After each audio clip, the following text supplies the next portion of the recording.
And that's why it's getting hot, I can feel the heat. It's too cold, I can feel the street. I'm just trying to make it through the day, not in my head trying to feel the beat. I'm trying to feel the beat. I'm trying to feel the beat. I'm trying to feel the beat. You gotta feel the beat. I'm trying to feel the beat. I just wanna feel the beat. I'm trying to feel the beat.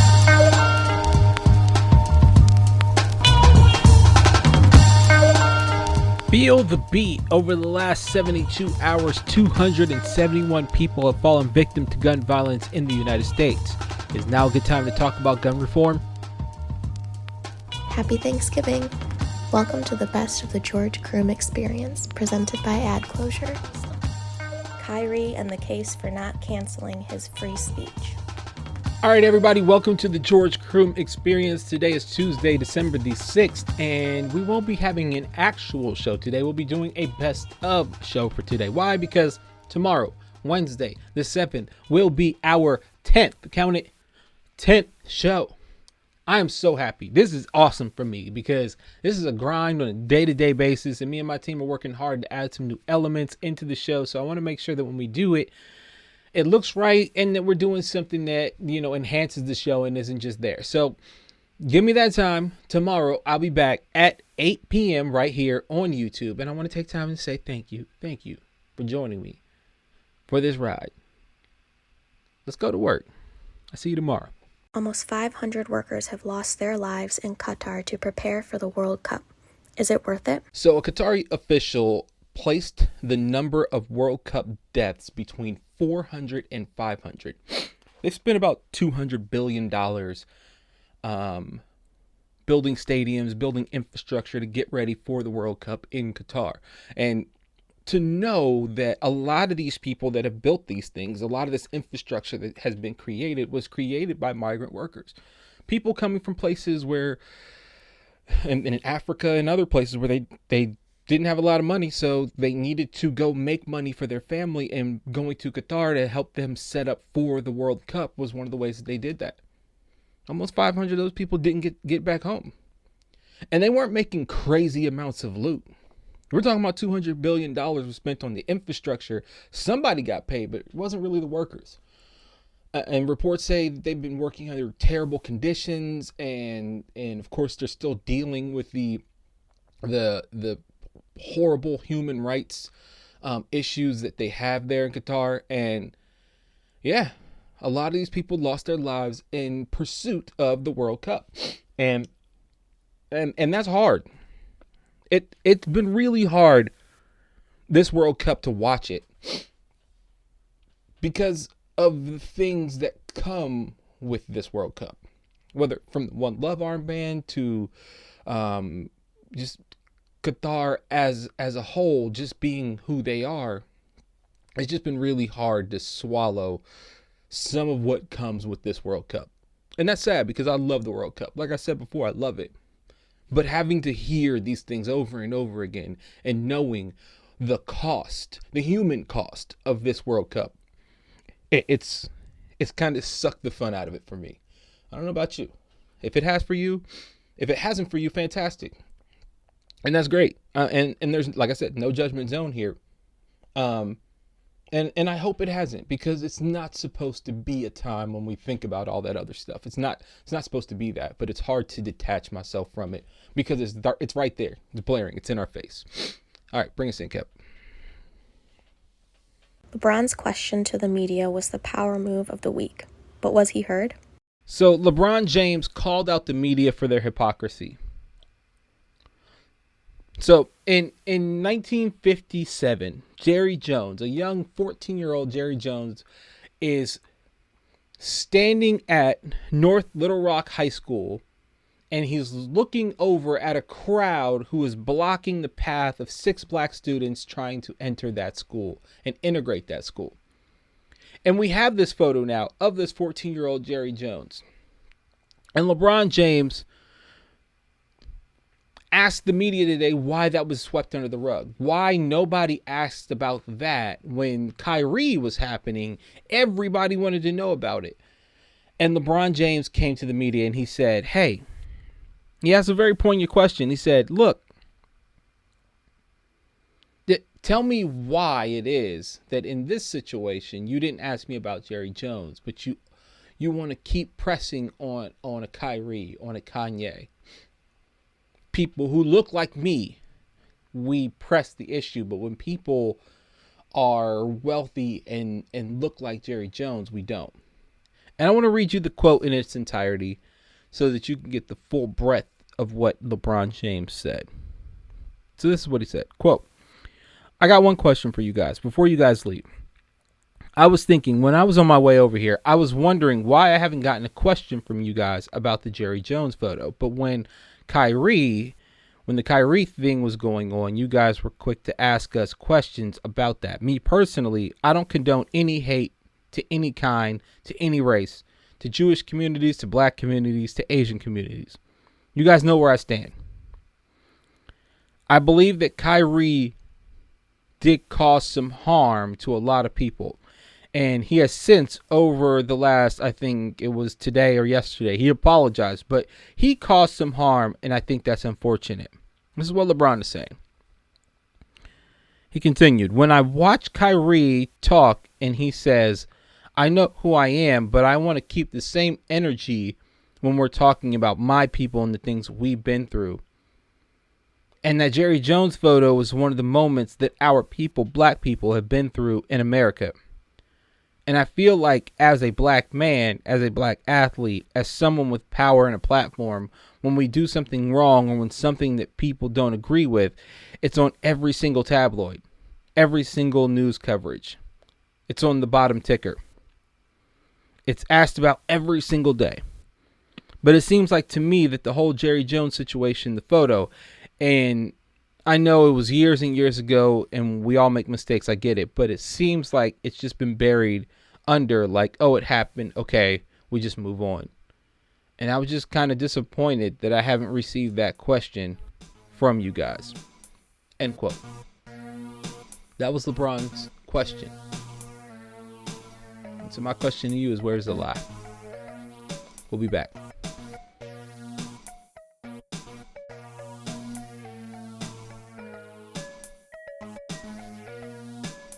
G1 Commercial is a proud sponsor of the George Croom Experience. Stay tuned because more is coming up after this break. What is an asset-based lending philosophy? An asset-based lending philosophy focuses on assets instead of income. Let me explain. A traditional mortgage requires the borrower to prove they make enough income to cover their mortgage payment and all other debts. The amount of your income used to pay your debt is limited to somewhere around 50%. This means that if your debt is greater than the maximum debt-to-income ratio, your loan is denied. An asset-based loan doesn't use your income to qualify. It uses the property securing the loan and its ability to generate cash flow or appreciation as the primary qualifier. In a nutshell, G1 Commercial Mortgage is a bank alternative mortgage finance company for real estate investors. If you get denied by a bank or do not want to go through the traditional bank underwriting process, give us a call. Block Kanye but prop Donald Trump? Musk, we ask. Is Twitter a credible social outlet or Elon's toy? All right, so Kanye West was blocked from Twitter on the same week that Donald Trump was readmitted to Twitter. Can you... you literally can't make this up. Elon Musk admitted Donald Trump, a person who put out dangerous, oftentimes not factual tweets during his presidency and during his campaign back in 2020. And he was kicked off Twitter because of it. But Elon Musk has decided that Donald Trump, a person who is dangerous, not factual, and who incited a riot against the U.S. Capitol,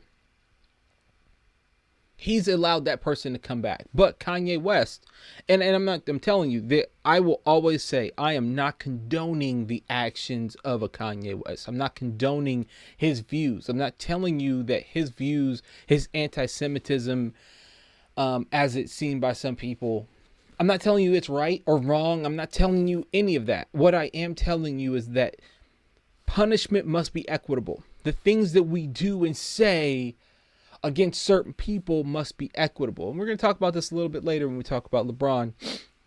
But Kanye West being kicked off of Twitter for his actions on the same week that Donald Trump was admitted. And remember, this is the same Kanye West that met with Donald Trump down at Mar-a-Lago this week. It seems fishy to me.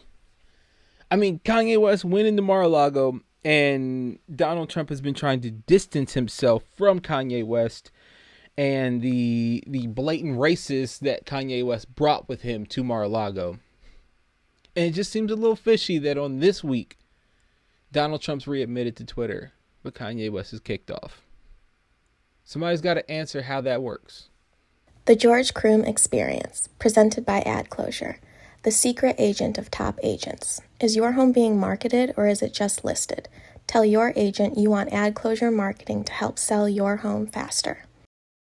Moss, an amazing friend of mine, sent me a video this week of Magic Johnson talking about how difficult it was to secure capital when he was attempting to build the now 125 Starbucks franchises he owns. Now, just hearing the name Starbucks, one would think that Magic being Magic probably built them in affluent, predominantly white neighborhoods, or middle America, where people who look like Magic are underrepresented. He did not. He built them in inner cities. Magic Johnson transformed failing shopping centers with his Magic Johnson theaters and later Starbucks. Many were under 50% occupied when he took over, and after he acquired them, maintained consistent 100% occupancy rates, which is unheard of in the mall industry today. Magic speaks often about how difficult it was to convince investors that his businesses were a safe investment. And it causes me to ask, how do we build black and brown America when Magic Johnson, one of the most famous athletes in history, struggles to get money? When investors who want Magic's autograph won't validate his well-crafted investment deck, how can anyone in a black or brown America reasonably hope to make it? They can't. But they do. Not in numbers that are high enough or sustainable enough to be measured as growth, but they do. People like me and my family that collectively own over 10 investment properties worth well over $4 million in value and have over 100 acres of land throughout the United States must send the elevator of knowledge back down. And I understand that. We must sing our successes to the mountaintops. We must let people know who look like us that we exist. Because the only way that we end the cycle of crime in urban America is to end the inevitability of poverty. However, you can't stop what you can't see.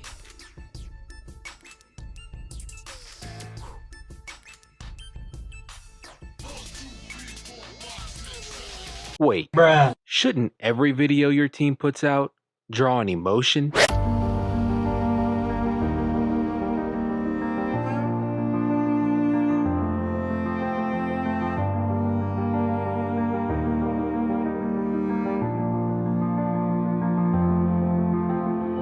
Take the viewer on a journey.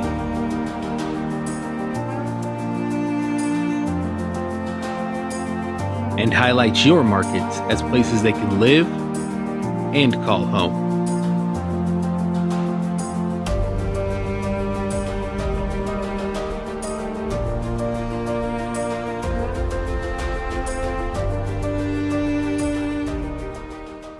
Are you a real estate investor? Were you denied for a loan or looking for something other than the traditional bank underwriting process? Contact G1 Commercial today at 443-944-6103. Now for more of the George Croom Experience, presented by Ad Closure.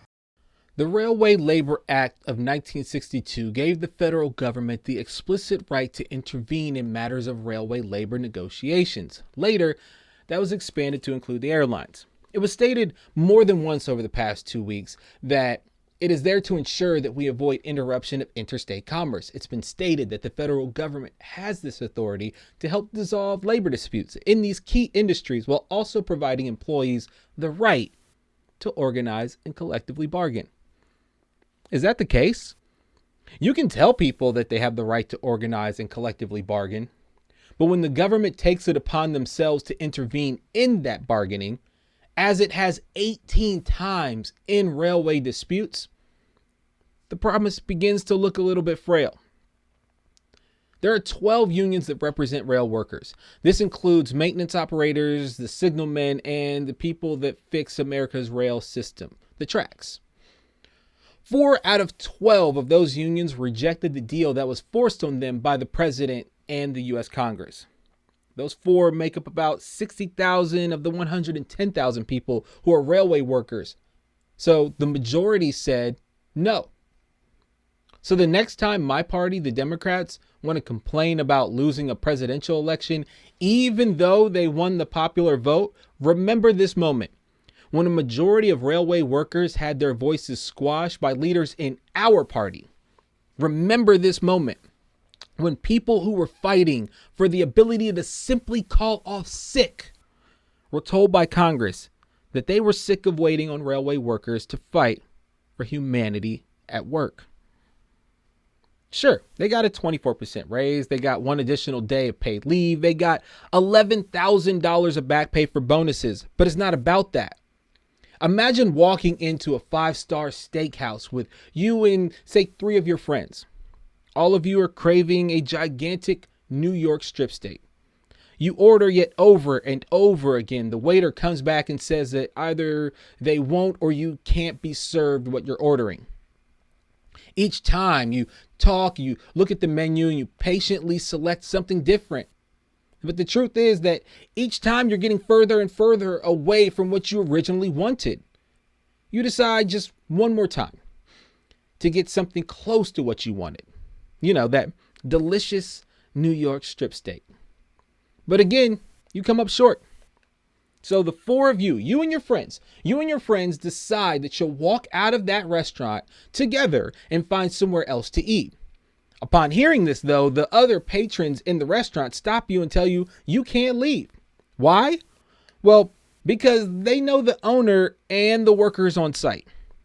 If you leave, it'll piss off the waiters, and the remaining patrons may get poor service with their meals. If you leave, it'll send the kitchen manager into a spiral looking for the items he couldn't provide to you. If you leave, the owner will raise prices because he'll find different and more expensive suppliers to ensure that this never happens again. If you leave, the other patrons' experience at this restaurant may be impacted for not only this visit, but into the future. So, with no further input from you and your friends, the other patrons talk amongst each other. They come back with the great news that you'll all be having spaghetti with large meatballs. It isn't the strip steak that you wanted. You all came for strip steak. You all came for the meat that was not meatballs. But they told you the meatballs are big and they're beef. That's what steak is made from. To round it off, you'll get 1 serving at the restaurant and the quarter-size serving to take home for the same price. It's a great deal. You should be happy. They decided this for you. Besides, it's better for all of us this way. It may sound silly, but that's the sort of thing that we have told the railway workers and what has been delivered to them in the last week. The only differences in this analogy and the railway workers is this. The railway workers are dealing with real life problems, lacking sick leave and better work rules that allow for days off between shifts, not just food orders. The difference is if they decided to go on strike, they didn't have anywhere else to go work. You can go to a different restaurant. See, they'd be fighting to come back to their jobs, but hopefully in a better position with more sustainable work rules. The difference is that the patrons that decided your order at the restaurant never promised they'd support you before you walked in. You never elected to eat with those people based off promises of support. They were just present and probably a little nosy. But the railway workers have been lied to by members of Congress that sought their votes to stay in power. These unions have supported Democrats that promised to stand tough with labor and their right to negotiate. But when the kitchen got hot, the politicians jumped outside into the coolness and the comfort of the restaurant dining room.